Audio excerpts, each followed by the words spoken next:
aku lebih suka Popol Kupas sih. One juga bagus ya. One-one. Swallow Pet dia bisa langsung ngecek posisi Natalia kan. Kan kelihatan kuning-kuning. Iya sih, benar sih. Iya. Dan dia juga punya Needle Flower kan. Kalau Ya. misalnya dia mau Sampai di match yang ketiga lah ya untuk hari ini, dimana Roundel-nya jadi carry mid lane Mo. Dimana dia tuker Lunoxe yang bermain di area gold lane. Dan ini agak sedikit sulit gak sih, karena range-nya Roundel bakal kalah sama si Xavier. Otomatis Xavier bakal bisa sedikit lebih banyak tuh kayak ngebully-bully dengan Mystic Field-nya juga. Iya sih, tapi kayaknya di area bawah pun Kimura juga dipukul, tapi Fajri gak ada takutnya kali ini bakal 1v1, tapi ternyata dari seorang Ki masih bisa untuk menumbangkan. Tapi ternyata masih ada backup yang cukup cepat kali ini, pertukaran 1 untuk 1, namun Van hanya cukup untuk menumbangkan Deep TZ aja. Karena again Ki-nya kan biasa lah ya Bu, kayak cowok-cowok zaman sekarang ghosting. Tarik ulur ya bun. Tiba-tiba menghilang gitu. Waduh, Kolis tuh. Enggak dong. Enggak dong. Kan aku sudah berkeluarga. Iya, lupa. Hilang. Bener-bener juga. Oji. Kalau hilang langsung dicari. Kalau yang Kemana hilang kamu? Oji aja ya. Oh Oji, lagi-lagi korban.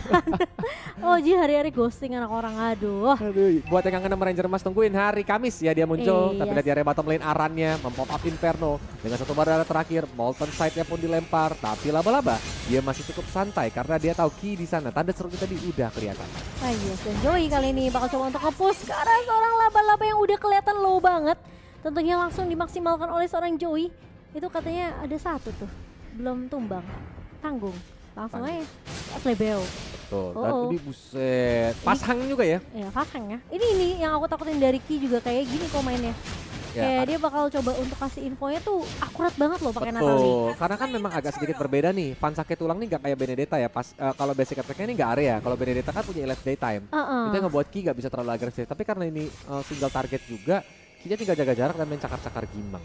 Dan ini posisinya juga, aduh, Roundel dia coba untuk ngasih poke damage aja di area atasnya bersama dengan seorang Ki yang masih cari informasi dan udah ketahuan tuh, ada tanda seru.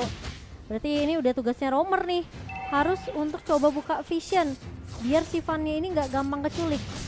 Tapi masalahnya kayaknya Kimura ya susah sih menurut aku. Aku ngeliat kayak entah kenapa ya, aku merasa kayak sayang banget Akai X9 kok. Mungkin karena kurang rotasi jadinya, mobilitasnya rendah di early game. Dan plus dia bisa inisiasi cepet kan kalau udah punya heavy spin. Betul. Momentumnya tuh masih bisa dipegang sama Akai. Betul. Jadi tergantung nanti gimana dibawa gamenya aja, karena untuk 5 menit pertama otomatis Tams bakal lebih cepat untuk dari segi clear wave ya dengan mountain side-nya. Sedangkan kan Akai cuma ngandelin body slam, headbutt gitu kan untuk bisa clear wave aja. Plus udah gitu kan kalau misalnya nunggu inisiasi karena Kimura yang main di XP berarti nunggu bukaannya tuh dari laba-laba. Kalau nggak dari laba-laba dari si Van ya. Laba-laba kan juga kalau buka pakai circling eagle ya. Circling eagle, dan ada itu kan kalau temen yang dibawa gitu. Bener, kalau nggak di follow up juga kayak sayang banget gitu. Rese banget sih Ki. Dia benar-benar kayak buka, oh ada laba-laba nih. Insecure sih. Kalau main kayak gini aku insecure sih. Ya, dia langsung always muter-muter untuk ngasih info. Dan apalagi saat ini Yasmin bisa dipegang megang tempo permainan ya. Early game ini ya. Betul. Dan hampir aja itu guiding light. Tapi ternyata dari Aran masih bisa untuk menjaga jarak, dan kali ini bakal coba dibuka circling eagle-nya connect ke arah seorang Joey dan langsung di follow up dengan cukup cepat oleh si Van yang sakit tulang, dan bahkan dari Roundel bakal coba untuk mundur begitu saja. Heavy spin yang connect langsung dari seorang Kimura, tapi masih cukup tanky dari seorang Aran dan masih bisa selamatkah? Bakal coba dikejar, lihat Roundel yang aja dibalik, tapi ternyata dari seorang Aran dia balik lagi. What? Why? Kenapa dia balik lagi? Aran itu sakit loh, Julian, nggak bohong. Iya Damage-nya nge-burst ya dengan enhanced chain.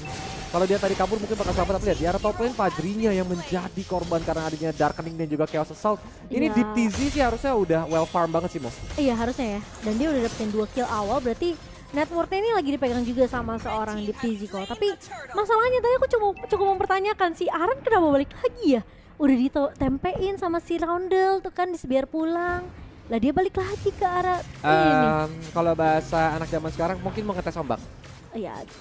Tes ombak dulu mungkin, tes damage. Untung Aran nih tipikal apa ya, mungkin bisa dibilang hero yang cukup tebel kan Tamus nih. Jadi ya gak tipis-tipis banget. Cuma mohon maaf yang dilawan nih si Van nih ya, yang sakit. Jadi harus enhance bisa chain ada sekali, kalkulasi Aslebeo. damage lah, harus bisa ada kalkulasi damage. Tuh. Oke, dan kali ini riset lagi untuk kedua tim tentunya, dimana temponya kali ini cukup diperlambat dari Yasbi dan juga Aura Blaze. Ya. Sementara Kimura, udah mulai. Mereka nggak mau main terlalu cepat ya kan, tapi memang ini terjadi pertukaran lane ya antara Kimura dan juga Fajri. Karena ngeliat Fajrinya di sini miskin banget, lihat dia cuma ada Iya. steal leg place dan juga satu corruption fight, tapi oke key-nya di Circling Eagle bahkan enhance chain dan tidak bisa bertahan. Iya, ini memang sebenarnya minusnya dari Natalie ya, karena dia bakal rotasi terus dan gampang untuk keculik kayak begini. Di zoning 2 pemain tentunya, tapi kali ini dari Aura mereka mau coba untuk nge-press Kagika di area bawahnya, tapi itu masuk dari DTZ-nya mencoba untuk brilliant of order ke arah 2 pemain dan 2 pemain hilang. Double kill diamankan, sementara di area atas dari Kimura bakal coba dipukul mundur sama seorang Roundel. Ini pertukaran lane yang menurut aku agak sedikit pedang bermata dua, tapi di sisi lain kita melihat dulu laba-laba yang terpick off oleh seorang Joey. Laba-laba. Sakit dan wow. Seperti yang tadi kita prediksi ya ketika draft pick ya. Kalau memang Yasbi ini dapat early tempo, ini enak banget dari segi gameplay walaupun sebenarnya memang perbedaan goal tidak begitu jauh. Tapi objektif demi objektif ini dirontokin sama si Yasbi di early game ini di menit yang ke-7 ini. Plus, aku nggak suka sih pertukaran lane-nya si Aura ini. Menurut aku ya kok. Kenapa tuh? Karena Kimura ketemu sama Roundel malah lebih seneng Roundel ya di area atas. Jadi Kecuali auranya bisa manfaatin di laning atasnya, Kimura yang ngelock, terus langsung ada follow up damage. Roundel kan mid lane.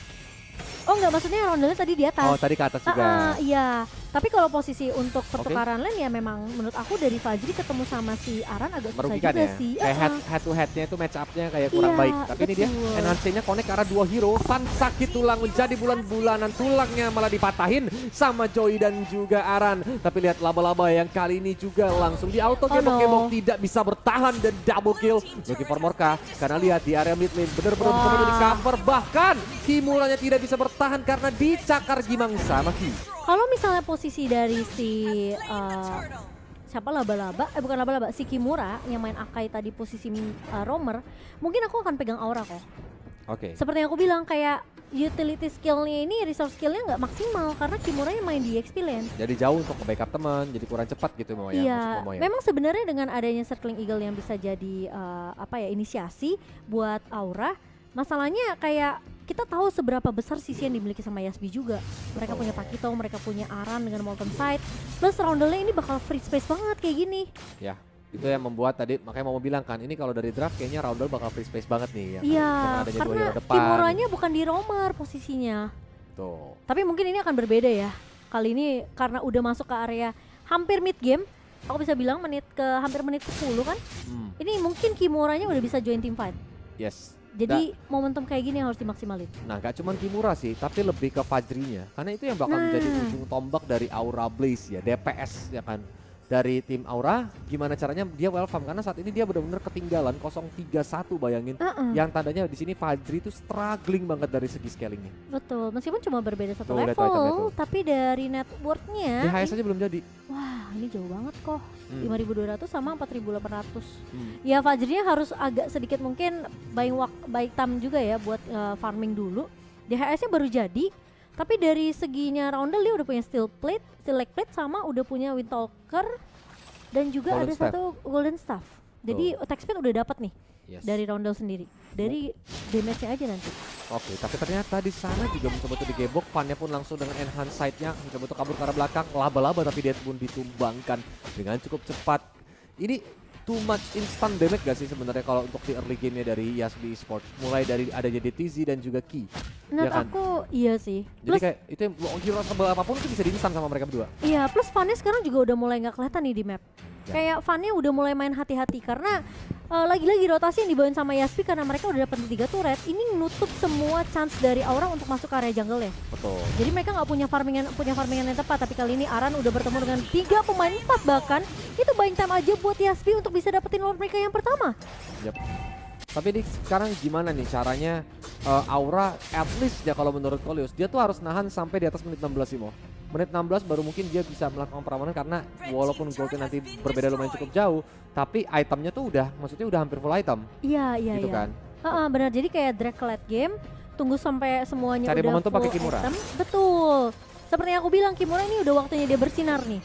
Dengan udah mulai join teamfight sama pemain-pemain Aura Blaze. Dan Fajri gak boleh mati lagi. Betul. Masalahnya ada Natalia. Jadi Nah. itu yang membuat benar-benar laba-laba harus nempelin Fajrinya atau nempelin juga menuju ke arah Sin supaya Natalia nanti nggak main tiba-tiba nyakar masuk ke lini belakang. Tapi masalahnya ini Yaspi mereka punya 2 orang yang bisa loncat ke belakang, yaitu dari Joey-nya dengan knockout strike bisa ke belakang, plus sama ada Deptizi. Jadi posisi dari Fajri harus bagus banget. Dan pemain-pemain dari Aura Aura Blaze harus bisa nge-cover si Fajri ini. Kalau Aura Fire ada Gadipa dan beda ya. Ada Haya. Jadi kangen nih. Jadi kangen nih, aduh. Jago banget sih mereka waktu itu di season sebelumnya ya. Betul, kata amin ya season depan juga. Amin ya. Kalau itu berharap semua tim jago sih. Iya benar. Jadi kita nontonnya juga seru kok. Bener. Apalagi sekarang kan banyak player-player Filipina ya kok ya. Nah ini dia nih No, Kimura. no. Aduh sayang sekali masih ada Brilliance of Order dan Kimura too tapi much satu damage, tembak. tapi Roundel yang malah ter-take down. Joey? Kimuranya juga ditukarkan tapi ada Circle Eagle nabrak ke arah Joey Oh, tapi no. laba-laba darah juga udah mulai low banget sehingga laba-labanya langsung digeprek. Wow, Deptizi sampai unstoppable karena ya seperti yang kita udah bilang, ketika Kimura pegang momentum udah bisa ngelock satu pemain dengan heavy spin, yang di lock ini memiliki peranan penting juga. Siapa yang dia lock? Kalau dia lock ke arah Deptizi, dia punya Brilliant of Order yang bisa dipakai untuk kabur dari heavy spinnya si Kimura. Tapi untungnya tadi Deptizi itu bareng sama Roundel. Betul. Jadi Roundel tumbang sekali. Betul, at least ini dia harus udah mulai ngincar si Deptizi atau Joey untuk pecahin celengan. Itu Iya. lumayan ya duit ya, terutama kalau yang nanti takedown itu Fajri Wah, atau si Van sakit tulang itu dapat pundi-pundi goldnya kan lumayan banget. karena shutdown ya kalau. With set. Ini yang Koli sudah bilang. Nggak boleh sendirian. Gak boleh sendirian. Kayaknya Pokoknya gak punya teman. Iya, sekali sendirian tuh auto kesurupan. Kan datang setan itu. Auto overthinking. Auto overthinking. Aduh, tapi ya untungnya juga tadi langsung ada tercepat ya dari Van sendiri. Dan untuk networknya kali ini sebenarnya memang berbanding cukup jauh. 9.000 dipegang sama Yasbi. Tapi ini mulai bisa dikejar sama Aura Blaze karena meskipun posisinya kayak kenapa tuh kok? Itu masing-masing marksman-nya duitnya hampir sama. Oh iya. Si Fajrinya nyusul goldnya si Roundel. Tapi Oh. memang Fajri di antara gold yang 4 hero lainnya jauh ya. Jauh sih, jauh. Jauh ya. Iya jauh. Jadi anggapannya ya dia masih butuh gold yang cukup banyak sih sebenarnya. Karena dengan hanya tumbang sekali buat si Roundel ini masih bisa untuk menang gold dari Fajri. Dan kali ini Lordnya bakal coba dipoke oleh Roundel. Pemain dari Aura mereka udah mulai langsung melakukan setup di area Lordnya. Dan sementara di area belakang langsung diculik begitu saja. Dan bahkan kali ini Deptizi masih bisa dapetin double killnya. Kimura bakal coba langsung habisin mundur tapi dipotong sama seorang Ki. Dan bahkan dari laba-laba Circling Eagle ke arah seorang Joey. Tapi lihat seberapa tanky dari seorang Joey. 4 pemain tumbang dari Aura Blaze. Dan ini akan menjadi mimpi buruk untuk Aura Blaze karena mereka gak bisa untuk dapetin poin penuh mereka. Kesempatan mereka untuk dapetin poin penuh sepertinya akan ditutup oleh Yasbi karena inhibitor Yes. sudah mulai diharus Assassin begitu doang saja. Dan dicakar hilang, wipe out, dapetin Yasbi. itu damage Cepat banget. apaan? Iya, itulah dia resetnya Natalia ya. Bener-bener langsung dihilangin gitu aja dan Yasbi Esports take the game tuh.